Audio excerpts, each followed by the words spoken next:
할렐루야, 반갑습니다. 오늘도 수요일 예배 자리에 찾아오시는 지키시는 우리 성도님들을 환영하고 축복합니다.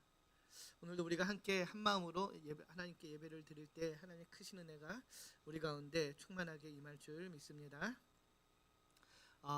가을입니다. 무더웠던 여름이 지나가고 이제 아침 저녁으로 꽤 시원한 바람이 불어옵니다. 오늘 아침에 특별히 좀 굉장히 시원하다고 느껴졌는데요. 이제 어느덧 계절이 바뀌고 또 초록초록했던 나무 잎들이 떨어지는 그런 완연한 가을로 접어들 텐데요.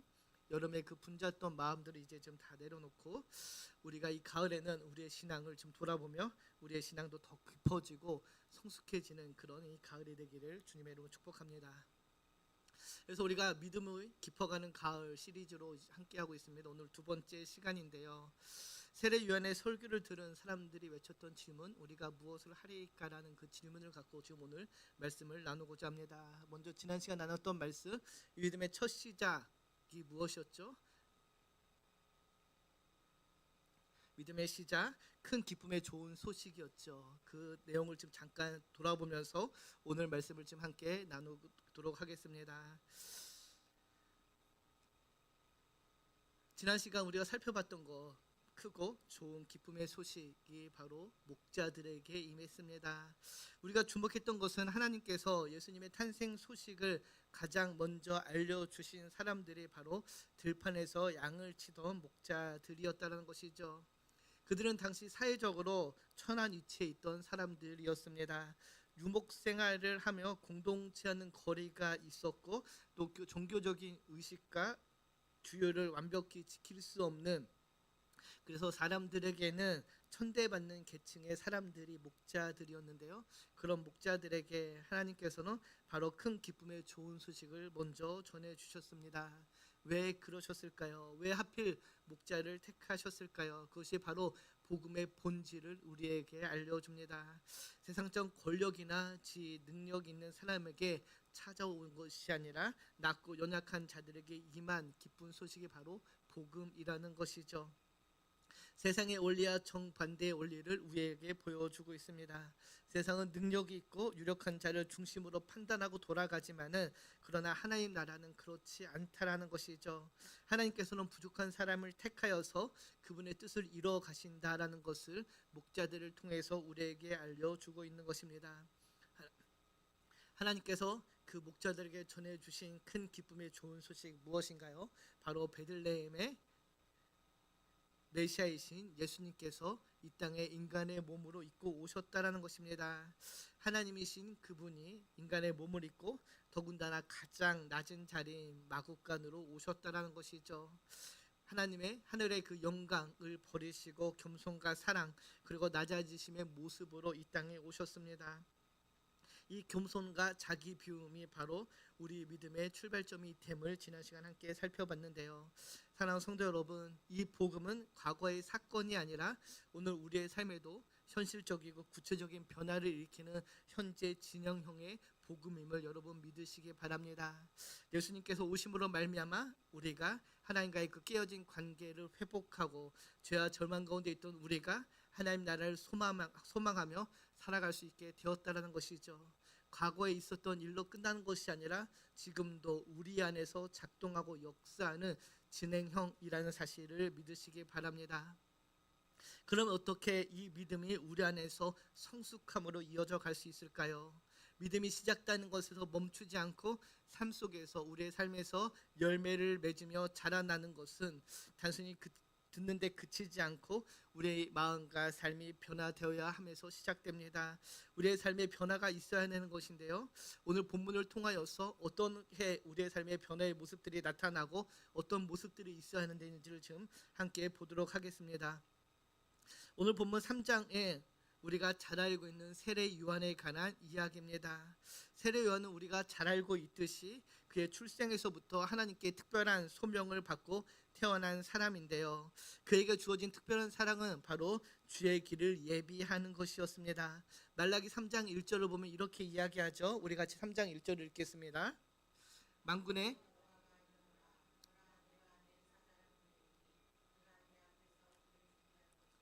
또 너희가 구하는 바 주가 갑자기 그의 성전에 임하시리니 그 너희가 사모하는 바 언약의 사저가 임하실 것이라. 아멘. 또 마태복음 3장 3절을 보면은 이사야의 말씀, 방금 우리가 읽은 4절 말씀을 예비하듯이 광야에 외치는 소리가 있을 것이다라고 이야기합니다. 사도 요한, 세례 요한을 가리키는 것이죠. 그는 주님의 오심을 예비하는 사명을 갖고 태어난 그런 마지막 선지자였습니다. 그리고 드디어 때가 되어서 이제 하나님의 말씀이 그에게 임하고 그가 그의 사역을 시작하게 되는데요. 오늘 본문 3장 3절을 보면 이렇게 알려줍니다. 요한이 요단강 북은 각처에 와서 제사함을 받게 하는 회개의 세례를 전파하니 그는 하나님의 소리가 되어 하나님의 사자가 되어 회개의 세례를 전파하게 됩니다. 우리는 보통 요한 이름 앞에 있는 세례 요한이라는 그의 이름을 통하여서 그의 임무가 세례를 주는 것이다라고 많이 생각을 하지만은 그러나 그는 그의 사역의 초점은 세례가 아니라 회개에 있었습니다. 그에게 주어진 사명은 주님이 오심과 함께 이 땅에 실현되는 하나님 나라의 그 임박한 종말론적 위기 속에서 사람들을 돌이켜 하나님께로 오게 하는 것, 하나님의 백성으로 그들의 정체성을 회복시키는 것, 그것이 세례 요한에게 주어진 마지막 사명이었습니다. 이렇게 그가 요단 근처에서 회개의 세례를 전파하니 오늘 본문을 보면은 많은 사람들이 그에게 나와서 세례를 받았다라고 이야기하죠. 본문 5절을 보면은 이때에 예루살렘과 온 유대와 요단강 사방에서 다 그에게 나와왔다라고 이야기합니다. 예루살렘과 온 유대, 이스라엘을 통틀는 것이죠. 이스라엘 지방, 온 유대 지방에서 그에게 나와서 세례를 받고자 합니다. 이것은 세례 요한의 영향력이 매우 넓었고 가능한 많은 사람들이 그에게 몰려왔음을 우리에게 알려줍니다. 사회적으로 종교적 경계를 넘어서 많은 사람들이 세례 요한의 말을 듣고자 왔던 것인데요. 그렇게 자기에게 몰려드는 사람을 향해 세례 요한은 결코 듣기 좋은 말을 선포하지 않습니다. 만약 세례 요한이 자기의 인기와 명예를 생각했다라면은 조금 더 부드러운 말로 사람들에게 선포했겠지만은 그러나 그는 그러지 않았죠. 7절을 보면은 이렇게 선포합니다. 우리 같이 7절을 보겠습니다. 요한이 세례를 받으러 나오는 물에게 이르되 독사의 자식들아 누가 너에게 일러 장차 올 진노를 피하라 하더냐. 그는 자신을 향해 나오는 그 사람들을 향해 독사의 자식들이라고 독서를 내뱉습니다. 왜 세례 요한은 유대인들을 향해 자신에게 나와 세례를 받고자 하는 그 무리들을 향해 독사의 자식들이라고 내뱉었을까요? 독사의 자식들은 위선적이고 악한 성품을 가진 사람들을 비유적으로 표현하는 것인데요. 이 독사 뱀은 성경에서 매우 교활한 사탄적 속성을 상징하는 것입니다. 그럼에도 불구하고 세례 요한은 지금 그들을 향해 독사의 자식들이라고 이야기하죠. 왜 그렇게 독사의 자식들이라고 선포할 수밖에 없었을까요? 오늘 보면 오늘 읽진 않았지만은 평행 본문인 마태복음 3장 7절을 보면 이렇게 이야기합니다. 우리 같이 마태복음 3장 7절을 읽겠습니다. 요한이 많은 바리새인들과 사두개인들이 세례를 베푸는 대로 오는 것을 보고 이르되 독사의 자식들아 누가 너희를 가르쳐 임박한 진노를 피하라 하더냐. 세례 요한의 책망, 질책을 향하는 그 대상이 누구인가요? 바로 바리새인들과 사두개인들이었습니다. 당시 바리새인과 사두개인들을 비롯한 종교 지도자들을 향한 책망과 질책이었는데요. 그들은 겉으로는 경건해 보였지만은 실제로는 하나님의 뜻과 상관없이 자기의 이익과 권력 유지에 몰두하고 있었습니다. 세례 요한은 이런 그들의 모습을 지적하고 있는 것이죠. 당시 종교지들의 그 외식을 책망하며 실제로 하나님의 뜻과 상관없이 살아가는 그 모습을 책망하고 있는 것입니다. 그러면서 이어지는 본문 8절 9절을 보면 다음과 같이 이야기하죠. 우리 같이 보겠습니다. 그러므로 회개에 합당한 열매를 맺고 속으로 아브라함이 우리 조상이라 말하지 말라. 내가 너에게 이르노니 하나님이 능히 이 돌들로도 아브라함의 자손이 되게 하시리라. 이미 도끼가 나무 뿌리에 놓였으니 좋은 열매를 맺지 아니하는 나무마다 찍혀 불에 던져지리라. 아멘. 당시 많은 유대인들, 바리새인과 사두개인을 포함한 대부분의 유대인들은 자신이 아브라함의 형통이라는 이 사실만으로 하나님의 특별한 은혜와 택함을 받았고, 그것으로 말미암아 우리는 구원받은 백성이라는 그 선민의식이 가득했습니다. 이런 선민의식으로 말미암아 그들은 바벨론 포로기를 지내는 그런 역사를 갖고 있었지만, 그럼에도 불구하고 그들은 변하지 않았고 여전히 그 선민의식 속에서 아브라함의 자손이라는 그 정체성으로 당연히 구원받을 것이라 생각을 하고 있었습니다. 그들의 삶의 실제적인 변화와 삶의 모습 없이 그냥 경건한 그 외식으로 구원을 받게 될 것이다라는 그 믿음으로 살아가고 있었던 것이죠. 그런 그들을 향해 세례 요한이 이야기하죠. 이 돌들로도 아브라함의 자손이 되게 할 수 있다라는 것입니다. 회개에 합당한 열매가 없으면은 너의 삶에 하나님의 자녀로서 하나님의 백성으로서의 그 삶의 모습이 없으면은 너희는 구원을 받지 못하는 민족이라는 것입니다. 그래서 메시지 성경 보면은 3장 7절을 보면은 이렇게 유진 피터스 목사님이 번역을 하는데요. 이 뱀의 자식들아, 이 강가에 슬그머니 내려와 무엇을 하는 거냐? 너희 뱀 가죽에 물을 좀 묻힌다고 하나님의 심판을 비켜갈 것 같으냐라고 이야기합니다. 무슨 뜻인가요? 독사에 비유하며 너희가 세례를 받는 것으로 하나님의 심판을 비껴 나갈 수 있을 것이라 착각하는 그 착각에서 벗어나라는 것입니다. 이미 도끼가 나무 뿌리에 놓여 있으니 좋은 열매, 삶의 모습이 없으면은 찍혀 나가 불에 던져지게 될 것이다라고 이야기하고 있는 것이죠. 혈통적인 그 자부심을 버리고 진정한 회개와 삶의 변화를 통해 하나님 앞에 나아오라라는 세례 요한의 그런 긴급한 촉구였습니다. 사랑하는 성도 여러분, 오늘 설교의 제목이 믿음의 첫걸음입니다. 그 믿음의 첫걸음은 바로 회개에서 시작됩니다.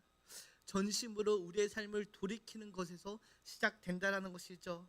여러분, 회개가 무엇인가요? 회개는 단순한 입술의 기도가 아니라 우리의 마음과 삶을 하나님께 돌이키는 것입니다. 하나님께 돌이켜 실제 변화를 이루어가는 것, 그것이 진정한 회개인데요. 회개는 우리의 마음과 삶을 돌이켜 하나님께 향해 나아가는 것입니다. 우리가 우리의 죄를 자복하는 것, 그것에 멈추는 것이 아니라 방향을 돌이켜 그동안 가던 길에서 돌이켜 하나님 향해 나아가는 것, 그것이 바로 회개인데요. 삶의 변화가 있어야 한다는 것입니다. 그것이 진정한 회개라는 것이죠. 이런 회개의 모습이 없으면은 너희의 믿음은 헛것이라는 것입니다. 이런 삶의 모습의 변화가 없으면은 찍혀 불에 던져지는 그런 상황을 모면할 수 없다라는 것이죠. 이런 세례 요한의 그 회개의 외침에 사람들이 반응을 하기 시작합니다. 10절을 보면 이렇게 이야기하죠. 무리가 이르되 그러면 우리가 무엇을 하리이까? 우리가 무엇을 해야 됩니까?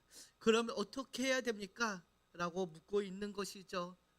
회개와 그에 합당한 삶의 열매를 맺기 위해서 우리는 어떻게 해야 됩니까? 라고 지금 세례 요한에게 가르침을 청하고 있습니다. 그들의 물음에 11절로 보면 세례 요한이 다음과 같이 대답을 합니다. 우리 같이 읽겠습니다. 대답하여 이르되 옷 두 벌 있는 자는 옷 없는 자에게 나눠줄 것이요 먹을 것이 있는 자도 그렇게 할 것이니라 하고, 아멘.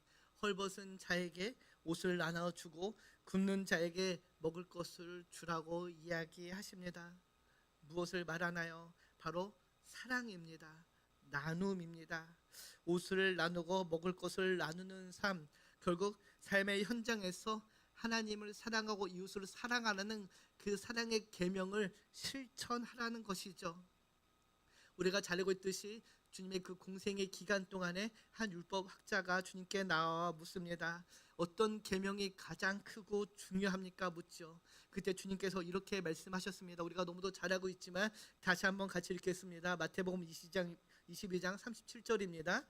예수께서 이르시되 내 마음을 다하고 목숨을 다하고 뜻을 다하여 주 너의 하나님을 사랑하라 하셨으니 이것이 크고 첫째 되는 계명이요 둘째도 그와 같으니 내 이웃을 내 자신같이 사랑하라 하셨으니, 하나님을 사랑하면은 당연히 이웃을 내 자신과 같이 사랑해야 한다. 이것이 하나님의 말씀이요 계명이다라고 이야기하시죠. 사랑하는 성도 여러분, 우리의 삶에 진정한 회개가 일어난다라면요, 그래서 세상을 향해 있던 우리의 마음이 돌이켜져서 하나님을 바라보게 되고 하나님을 진심으로 사랑하게 되면은 그 삶의 모습은 나눔의 삶의 모습으로 나타난다라는 것입니다. 하나님을 사랑하는 것 같이 이웃을 사랑할 수밖에 없기에 나누고 베푸는 삶의 모습이 열매가 맺혀진다라는 것이죠. 당시 유대인 중 일부 사람들은 하나님을 잘 섬긴다고 하면서도 가난한 사람들에게 사랑과 긍휼을 베풀지 않았습니다. 그들에게 아무 관심도 없었죠. 우리가 잘 알고 있는 부자와 거지 나사로의 비유를 통해서도 알 수 있지만은, 그들은 자신의 집 앞에 헐벗어 있는 굶주려 있는 자들에게 전혀 관심을 두지 않았습니다. 사랑의 마음, 긍휼의 마음이 없었던 것이죠. 그래서 주님께서 세례요한이 그래서 말씀하고 있는 것입니다. 너희가 하나님을 사랑한다라고 하면은, 너희가 하나님의 자녀라고 고백한다라면은 그 사랑의 모습이 삶에 있어야 한다라는 것이죠. 사도 야고보도 야고보서에서 마찬가지로 말씀합니다. 야고보서 2장 14절 17절 보면 다음과 같이 이야기하는데요, 우리 같이 읽겠습니다. 내 형제들아, 만일 사람이 믿음이 있노라 하고 행함이 없으면 무슨 유익이 있으리요? 그 믿음이 능히 자기를 구원하겠느냐? 만일 형제나 자매가 헐벗고 일용할 양식이 없는데 너희 중에 누구든지 그에게 이르되 평안히 가라, 덥게 하라, 배부르게 하라 하며 그 몸에 쓸 것을 주지 아니하며 무슨 유익이 있으리요? 이와 같이 행함이 없는 믿음은 그 자체가 죽은 것이라. 아멘. 우리가 너무도 잘 알고 있는 말씀이죠. 행함이 없는 믿음, 외식하는 믿음 있는 척 경건하게 하는 그런 믿음은 참 믿음이 아니라는 것입니다. 주에 떨고 있는 형제 자매에게 옷을 주지 않고 덥게 하라 말로 하는 것은 아무런 도움이 되지 않는다는 것이죠. 실제로 궁핍한 사람을 돕기 위한 행함이 있어야 된다는 것입니다. 그래서 야고보서 1장 27절에 보면 이렇게 이야기하죠. 우리 같이 읽겠습니다. 하나님 앞에서 정결하고 더러움이 없는 경건은 그 고아와 가부를 그 환난 중에 돌보고 또 자기를 지켜 세속에 물들지 않는 그것이니라. 아멘. 우리가 여기서 중요하게 볼 것이 있습니다. 하나님 아버지 앞에서 정결하고 더러움이 없는 경건은 무엇입니까? 곧 고아와 과부를 그 환난 중에 돌보는 것입니다. 하나님 앞에 정결함이 없는, 하나님 앞에 그 정결함의 믿음이란 결국 공동체 안에서 하나님의 사랑을 실천하는 믿음이라는 것이죠. 공동체를 향한 사랑이 없으면은 그 믿음이 헛된 것이라고 지금 세례 요한도 동일하게 이야기하고 있는 것입니다. 사랑하는 성도 여러분, 믿음이 우리 안에 있으면은요, 믿음은 하나님의 은혜가 우리를 통해서 흘러나가는 것입니다. 내 안에 쌓여져만 가는 것이 아니라 그 믿음이 우리 안에 있다라면은 그 믿음이 흘러나가는 것이죠. 그 사랑이 흘러져 나가는 것이 바로 참된 믿음의 모습입니다. 그래서 누가복음 12장 33절을 보면 이렇게 말씀하십니다. 우리 같이 읽겠습니다.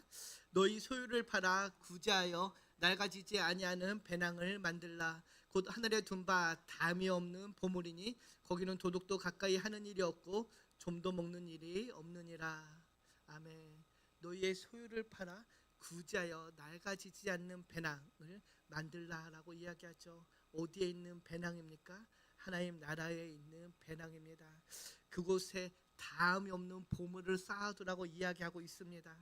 사랑하는 성도 여러분, 결국 우리의 삶에서 주님의 사랑을 나누고 실천하는 그 사랑의 실천의 모습이 없으면은 그 믿음은 바리새인과 서기관들의 믿음과 같은 외식하는 믿음이라는 것이죠. 그래서 독사의 자식들이라고 지금 외치는 이 세례 요한의 외침을 우리가 오늘 기억해야 될 것입니다. 여러분의 삶의 모습을 봅시다. 사랑하는 성도 여러분, 나누고 계신가요? 사랑하고 계신가요? 여러분 하나님을 사랑하십니까?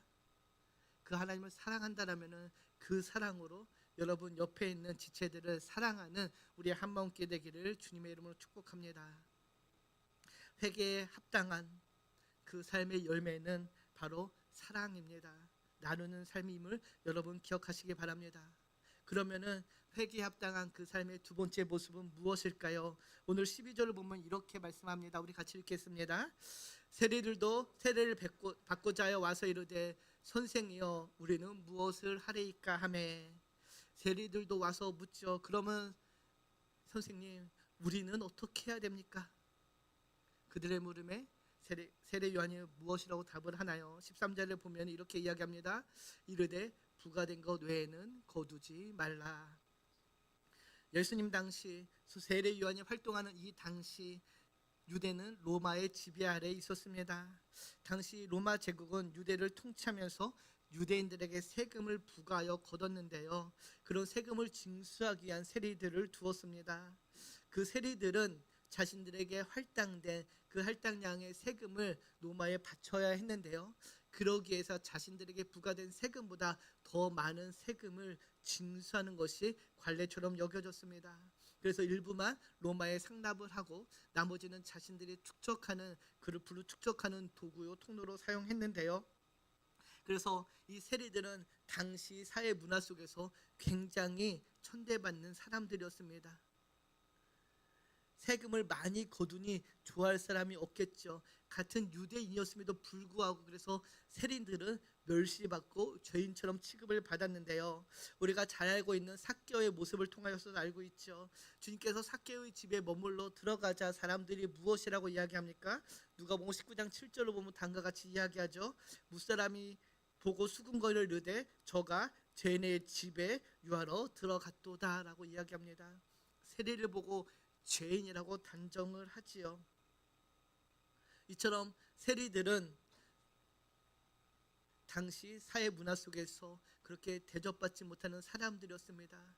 죄인처럼 여겨졌죠. 그러니 그들도 세례 요한에게 물을 수밖에 없었습니다. 내가 회개하고 새로운 삶을 살아야 하는데 그럼 우리는 어떻게 해야 됩니까? 부과된 것에 거두지 말라라고 이야기하죠. 세례 요한이 예비하고 주님이 이 땅에 오심으로 말미암아 도래한 그 하나님 나라는 정의와 공의가 다스리는 나라입니다. 그 땅에는 불의가 있을 수 없지요. 그러니 세리들로 하여금 그 불의한 삶에서 벗어나라라고 이야기하고 있는 것입니다. 사랑하는 성도 여러분, 하나님의 나라는 정의와 공의의 나라입니다. 지금 우리나라에 살며 이런 것들을 잘 느끼지 못하겠지만은 여전히 아직도 지금 동남아나 개발도상국에 가면 이런 일들이 비일비재합니다. 경관들이 또 세관원들이 굉장히 많은 그런 뒷돈을 요구할 때가 있죠. 예전에 저희가 한번 필리핀 단교 선교를 갔을 때 일인데 우리 청년들과 함께 그 가져간 그 물품들을 통관을 해야 되는데 통관을 안 시켜줍니다. 어떻게 해야 될까요? 그냥 어쩔 수 없이 조금의 수고비를 주면은 바로 이렇게 통관을 시켜주는 그런 문화가 있었습니다. 이처럼 올바르지 못한 방법으로 부를 축적하는 것을 하지 말라라고 이야기하죠. 그것은 하나님 나라에 합당하지 않다라는 것입니다. 우리의 삶의 모습을 돌아봅시다. 사랑하는 성도 여러분, 우리는 정말로 하나님의 그 정의 가운데, 하나님의 그 공의 가운데 살아가고 있습니까? 관례라고 전통이라고 눈을 감고 있지는 않으신지요? 그런 모습에서 돌이켜 회개하고 그런 모습을 끊어내는 것, 그것이 바로 하나님 나라에 합당한 삶의 모습이라고 이야기하고 있습니다. 또 군인들도 나와서 묻죠. 14절을 보면 다음같이 이야기합니다. 군인들도 물어 이르되 그러면 우리는 무엇을 하리이까 하매. 이르되 사람에게서 강탈하지 말며 거짓으로 고발하지 말고 밟는 급료로 족한 줄을 알라 하니라. 당시 군인들 역시 굉장히 부정이 만연한 직종의 하나였다고 합니다. 당시 로마와 헤롯의 군인들은 자신들이 갖고 있는 그 힘을 이용해서 민간인들에게 강제로 돈을 뜯거나 위협하고 거짓 고발을 통하여서 뇌물을 받았다라고 이야기합니다. 세례 요한은 그런 자들을 향하여서 너희들이 정말로 세례를 받고 회개했다라면은 힘을 남용하지 말고 정직과 절제 속에서 맡은 직무를 감당해야 된다라고 이야기하고 있는 것입니다. 사랑하는 성도 여러분, 앞선 세리와 군인들에게 세례 요한의 권면, 합당한 삶의 모습이 무엇입니까? 바로 정의와 공의가 살아있는 것입니다. 사랑하는 성도 여러분, 회개를 하고 그에 합당한 삶의 열매는 바로 하나님의 공의와 정의가 실천되는 것입니다. 하나님의 나라는 바로 그 정의와 공의가 다스리는 나라이기 때문입니다. 사랑하는 성도 여러분, 여기서 우리가 잠시 생각해 볼 것이 하나님의 공의와 정의입니다. 하나님의 공의라고 번역되는 그 히브리어 체다카는 윤리적인 개념이 아니라 하나님과의 관계 속에서 이루어지는 공의입니다. 즉 하나님의 뜻에 순종함으로 그분과의 그 올바른 관계 안에서 살아가는 것이 바로 공의이고요. 또 하나님의 정의는 하나님의 법에 근거한 올바른 사회 질서를 말하고 있는 것입니다. 세상의 법에 순종하는 것이 아니라 하나님의 법에 순종함으로 이루어가는 것이 바로 하나님의 공의와 정의라는 것이죠. 이 공의와 정의가 우리의 삶 가운데 실천되어진다면 이 세상은 정말로 법 없이도 살아갈 수 있는 나라가 된다는 것이죠. 사랑하는 성도 여러분, 여러분이 제가 하나님 앞에서 부끄러움이 없는 삶을 살아간다면 우리는 이 세상의 법이 필요 없습니다. 내가 하나님 앞에 바로 서 있다라면은, 내가 하나님과의 그 바른 관계 안에서 살아간다라면은 당연히 하나님의 공의가, 하나님의 정의가 우리 가운데 실현되고 있는 것입니다. 지금 세례 요한은 그것을 이야기하고 있는 것이죠. 너희가 정말로 회개했다라면은 이제는 너희의 삶에 그 하나님의 정의와 공의의 모습이 드러나야 한다라는 것입니다. 하나님의 정의와 공의가 강물과 같이 이 땅 가운데 흘러가야 한다라는 것이죠. 우리는 바로 그 하나님의 공의와 정의를 이 세상 가운데 나타내는 그 도구요 통로로 부름받은 하나님의 자녀입니다. 그래서 세례 요한의 이 외침 속에 있는 그 하나님의 정의와 공의를 향한 그 갈망을 우리가 기억해야 될 것입니다. 하나님께서 저와 여러분을 부르신 것은 우리의 개개인의 구원을 뿐만 아니라 이 땅을 향한 하나님의 뜻이 있기 때문입니다. 이 나라를 향한 하나님의 뜻이 있기 때문인데요. 무슨 뜻인가요? 바로 하나님의 정의와 공의가 이 땅 가운데 실현되는 것입니다. 우리 그리스도인들을 통하여서, 우리 믿는 성도들을 통하여서 하나님의 공의가, 하나님의 정의가 실현되는 것을 원하셔서 우리를 부르셨다는 그 사실을 여러분 기억하시기 바랍니다. 그러면 어떻게 우리가 우리의 삶의 자리에서 하나님의 정의와 공의를 실천할 수 있을까요? 아주 간단하고 심플합니다. 오늘 본문 14절에서 그 답을 찾을 수 있는데요. 우리 14절을 다시 한번 같이 읽겠습니다. 그늘도